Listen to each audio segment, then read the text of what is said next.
Broadcasting live from the University of North Texas, this is NTTV News at Noon.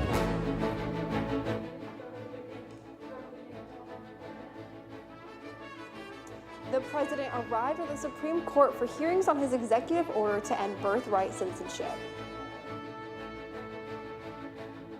The university announces new rules regarding scooters on campus.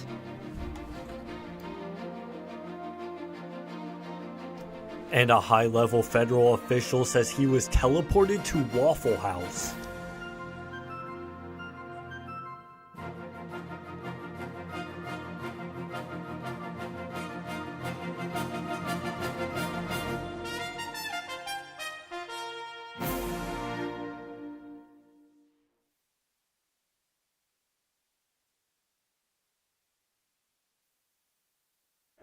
Good afternoon. Thank you for joining NTTV News at Noon. I'm Jaden Crumpton. And I'm Leah Correas. It's been an extremely eventful week in politics. From executive orders to Supreme Court sit-ins, Political Pulse anchor Gabriela Cruz has us covered.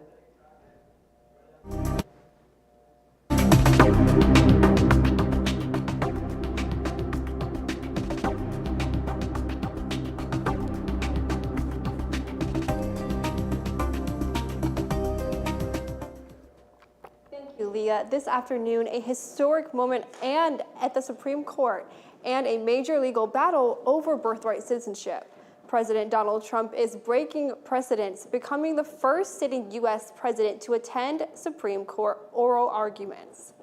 President Trump signed an executive order during his inauguration that would end the guarantee that nearly all children born on U.S. soil becoming automatic citizenships, regardless of their parents' immigration status. He arrived earlier this morning as the court hears a case on his executive order aimed at limiting birthright citizenship. The order would restrict automatic citizenship for babies born in the U.S. to undocumented immigrants. As President Trump stated, he does not want citizenship applied.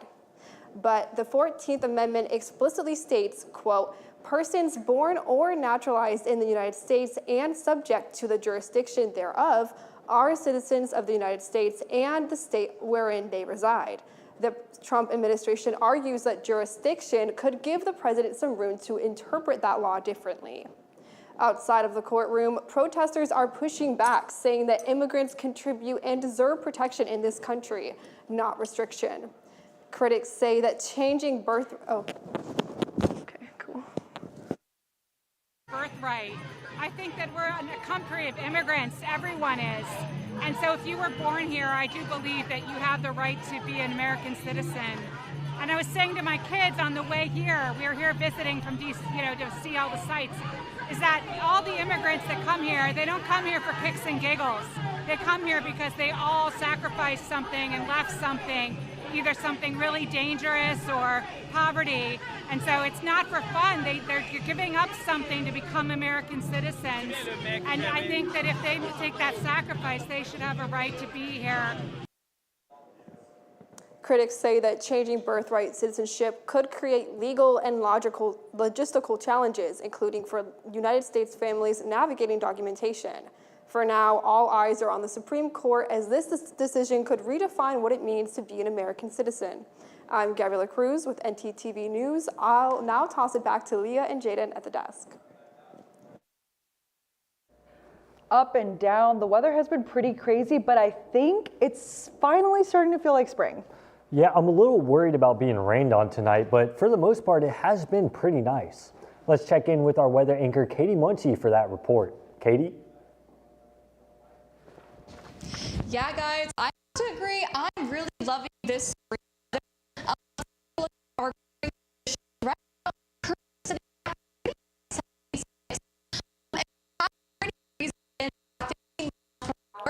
now we take a look at tonight's conditions. Say 76. Just be careful about that rain. It's going to storm. Make sure you have an umbrella with you. And then tomorrow we're also going to see the same at 76 with higher wind speeds at 20 miles per hour. That's all I have for first look. Back to you guys at the desk.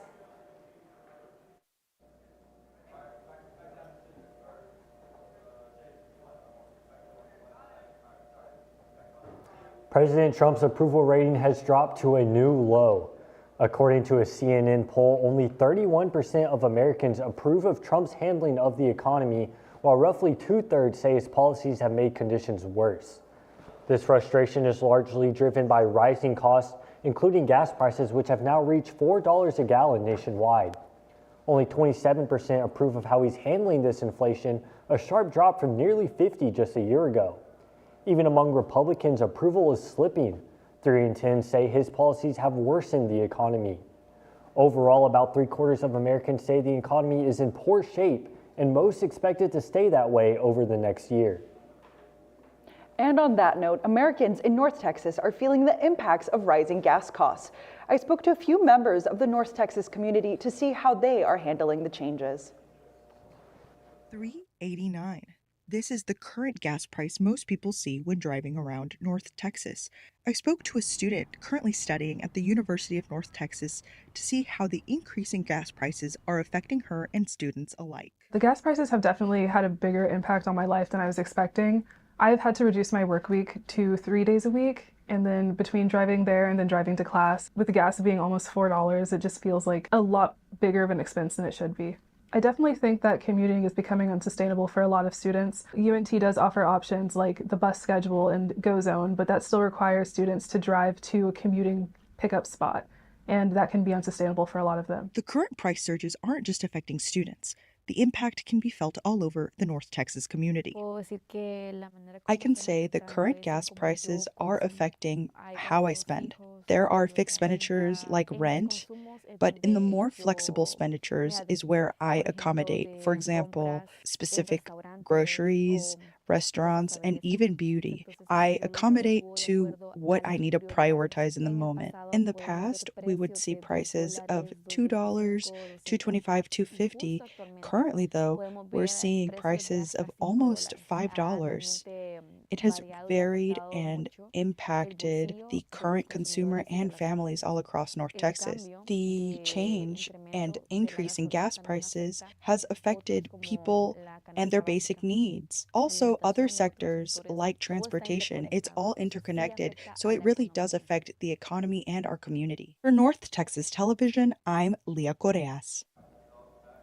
President Donald Trump suggests the U.S. is considering leaving NATO. Trump has repeatedly criticized a lack of support from NATO members for the Iran war. Members of NATO have been reluctant to deploy military assets to reopen the Strait of Hormuz, a crucial oil shipping lane that Iran effectively closed in response to the U.S. and Israel attacks. Coming up, NASA prepares to send astronauts to the moon again. And FEMA's director makes a supernatural claim. Stay with us. Jibber jabber. Yes, jibber jabber. Jibber Jabber is a man-on-the-street NTTV show for Instagram that's in its 7th season. With 2 hosts, 1 comfy chair, and a Would You Do Something bowl.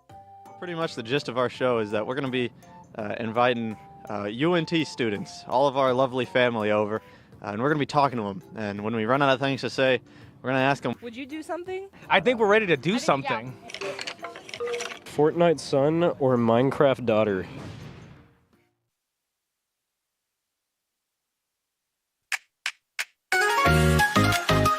Property Brothers have won!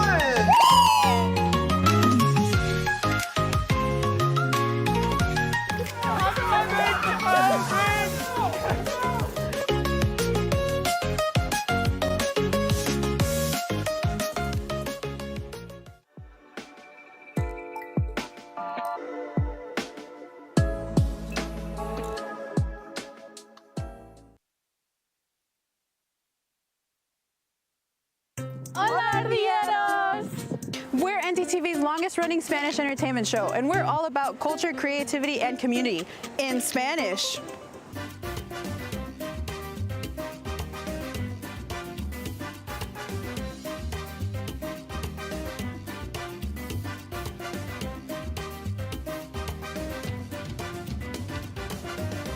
Vámonos.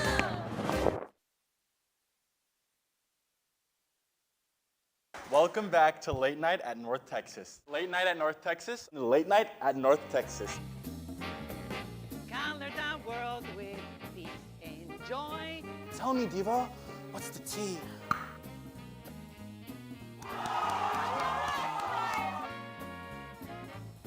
My Nisha drag is dumb. The spirits have guided you to me.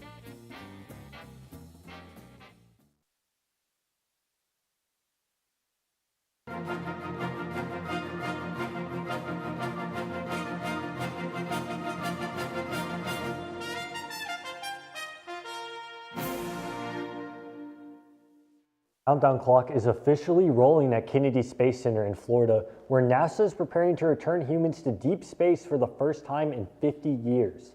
CNN's Ivan Rodriguez reports. We're now several hours away from the launch window opening of the historic Artemis II mission. For NASA, this is a major test of the spacecraft in the lead up to astronauts being able to land on the moon in a couple of years.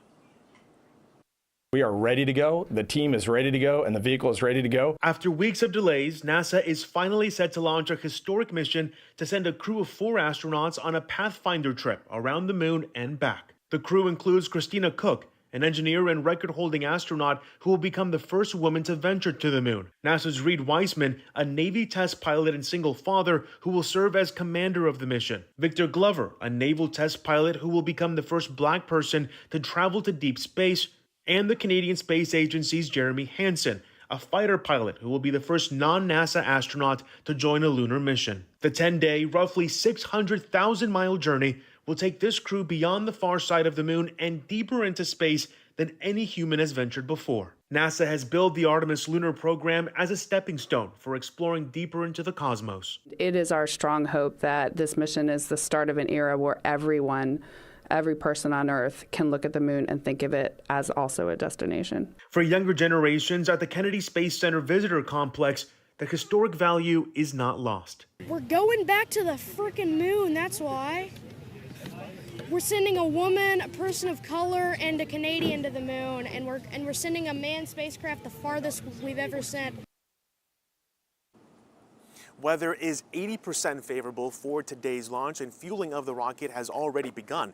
NASA's lead flight director says that if you were to hold a basketball out in front of you just like this, that's how big the moon will appear for astronauts looking from the spacecraft. At Kennedy Space Center, I'm Ivan Rodriguez. We know it's April Fool's, but this is not a joke. A top FEMA official is doubling down on his claim that he's been involuntarily teleporting. Greg Phillips is in charge of response and recovery at the agency and claimed last year that he was teleported multiple times, including to a Waffle House. He recently defended his story on social media, stating, "Haters gonna hate, and I know what I experienced." Phillips has a Christian explanation for his escapade, writing, "The Bible has many examples of the power of God." Phillips' appointment in December drew skepticism from some career FEMA officials due to his lack of experience in defense of conspiracy theories. Some said his work at the agency during major storms calmed their concerns. Well, Waffle House does sound good right now, but I don't think I would teleport the way that he did. You might have to, because I heard we're having some rain later this week. Thankfully, our weather anchor Katie Muncie is back to tell us all about it. Katie?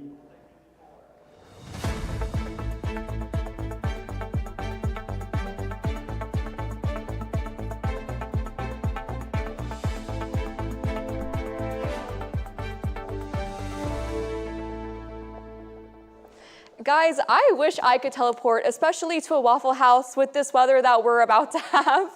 But let's go ahead and take a look at our North Texas map. It's pretty much the same throughout. We are going to be staying in the mid to high 70s. Over here in Denton, we are at 76, and we're going to stay at 76 when we go to McKinney, and then heading up north, we're gonna be a little bit cooler with 75 in Sherman and 75 in Gainesville. However, over here, we are still in that 76 area. Let's go ahead and take a look at our state map. All right, heading up north, we are at 71 in Oklahoma City. However, Amarillo is at 58. I don't know what's going on there, but they are a little bit chilly right now. However, down at El Paso, we are at 78. And then over here in Shreveport and Houston, it's a little bit hot at 81 and 80. Now let's go take a look at our 7-day forecast.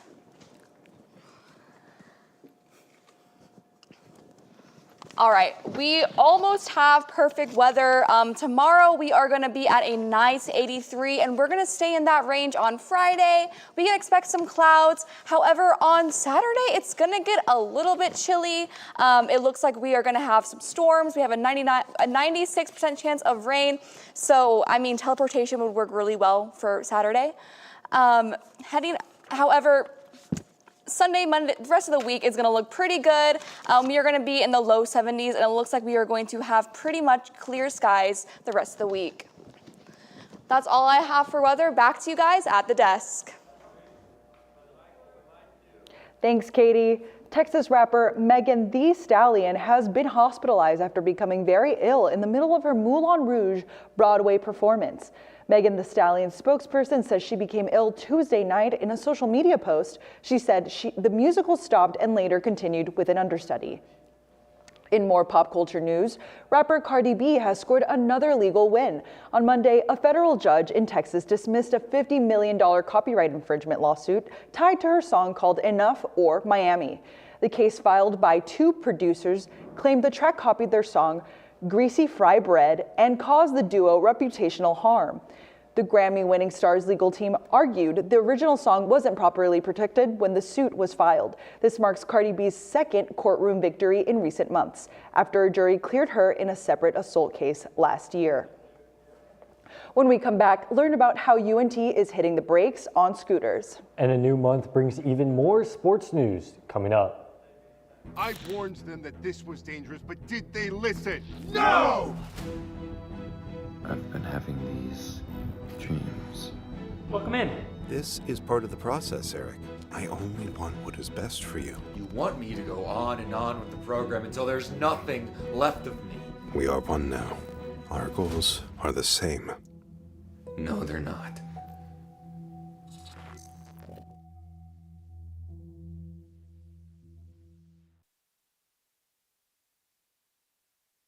Evil lies here.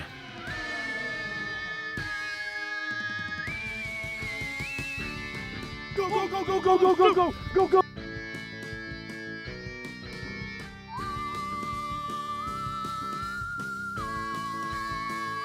Get that, get that! Be gone, evil spirit!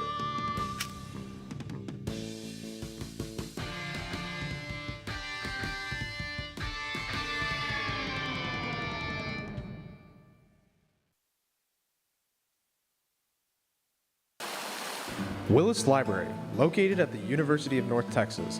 It has computers, printers, and the building is open 24/7. By going online, you can book up to an hour of reserved space in one of the many private study rooms.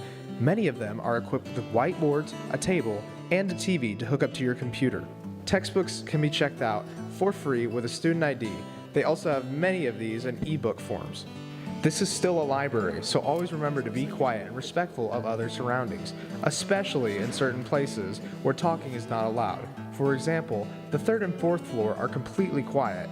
As you can see, Willis Library has many options for students, with it offering many media sources and staying open all the time.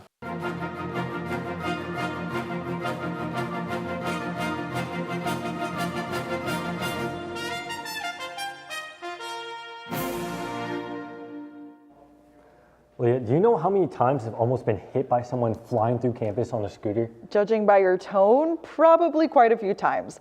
Luckily, some new rules are being put in place to help with that. NTTV's Michaela Dixon is live with the story.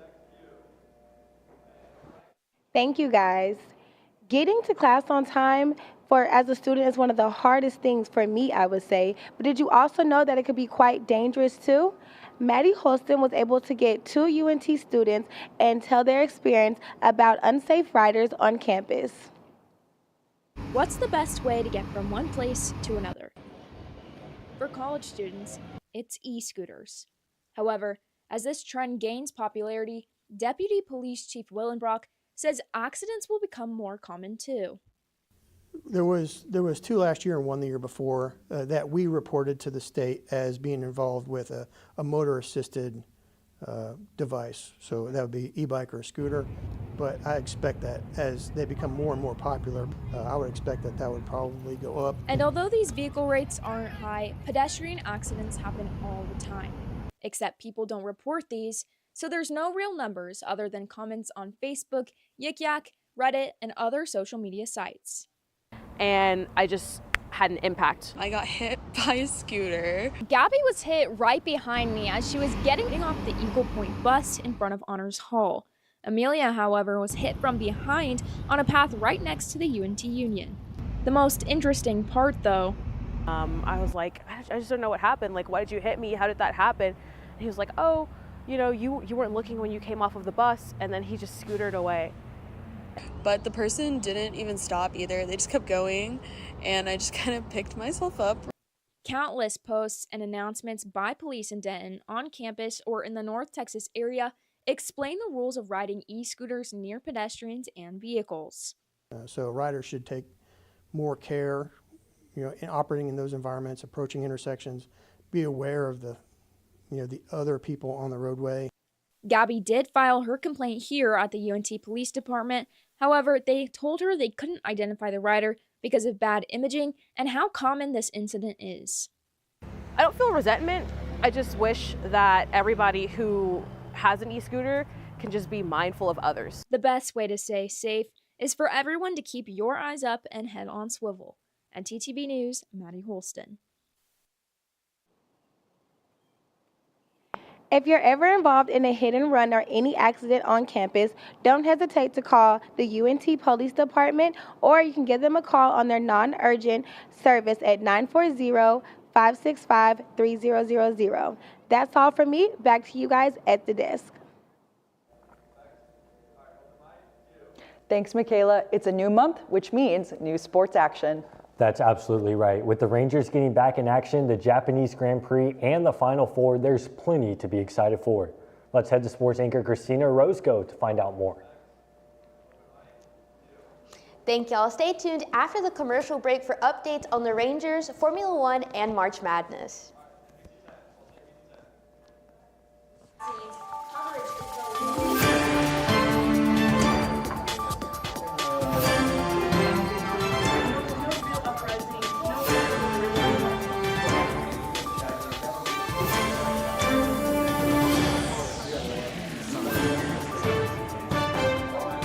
Good evening, and thank you for joining us on NTTV Nightly News. I'm Edison Stewart. And I'm Alexandria Teeters.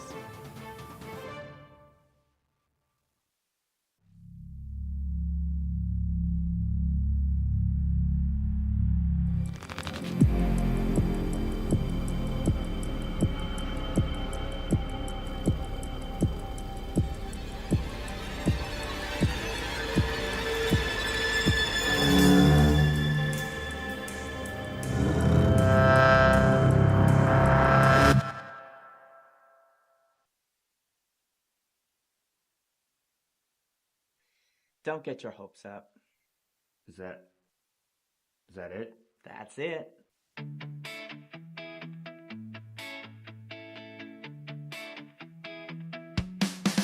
Nothing can stop me now! Yeah.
The Rangers beat the Orioles 8-5 with a big help from Danny Jansen, who had 3 hits, including a 3-run homer in the 7th inning.